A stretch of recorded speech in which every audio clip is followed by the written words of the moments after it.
എൻ്റെ ലൈംഗികാവയവത്തിൻ്റെ സൈസ് ഇത്രയാണ്. ലൈംഗികാവയവത്തിൻ്റെ സൈസും ക്വാളിറ്റി സെക്സും തമ്മിൽ ബന്ധമുണ്ടോ? ബന്ധമുണ്ടോ എന്ന് ചോദിച്ചാൽ ചെറിയ രീതിയിലുണ്ട്. ഓക്കെ. പക്ഷേ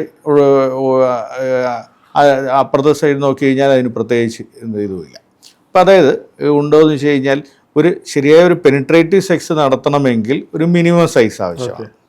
അപ്പോൾ ആ മിനിമം സൈസ് എന്ന് പറയുന്നത് ഒരു 2 to 3 ഇഞ്ചസ് ഉദ്ധരിച്ചതിന് ശേഷമുള്ള ഒരു സൈസ്.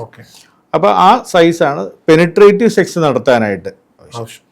പക്ഷേ നേരത്തെ ഞാൻ പറഞ്ഞതുപോലെ ഒരു സ്ത്രീയെ ലൈംഗികമായിട്ട് സംതൃപ്തിപ്പെടുത്താൻ ലിംഗത്തിൻ്റെ ആവശ്യം പോലുമില്ല.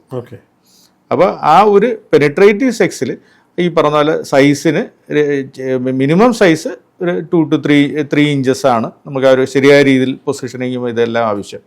അതേപോലെ ലിംഗത്തിൻ്റെ സൈസ് കൂടുകയാണെങ്കിൽ അതും ഈ ബുദ്ധിമുട്ടുണ്ടാകും. അത് പ്രത്യേകിച്ച് ഒരു നോർമലിനേക്കാളും കൂടുതലായിട്ടുള്ളത് അത് പങ്കാളിക്ക് അത് വേദന ഉളവാക്കുന്നതല്ലാതെ സുഖമുണ്ടാക്കാനായിട്ട്, അതൊക്കെ നേരത്തെ ഞാൻ പറഞ്ഞ പോലെ ആ ഒരു സ്ത്രീയുടെ യോനിയുടെ നേരത്തെ പറഞ്ഞാൽ ആ ജി സ്പോട്ട് അല്ലെങ്കിൽ ആ ഒരു ലൈംഗികമായിട്ട് ഉത്തേജനം ഉണ്ടാകുന്ന ഭാഗം എന്ന് പറയുന്നത് ആദ്യത്തെ 2 ഇഞ്ചാണ്.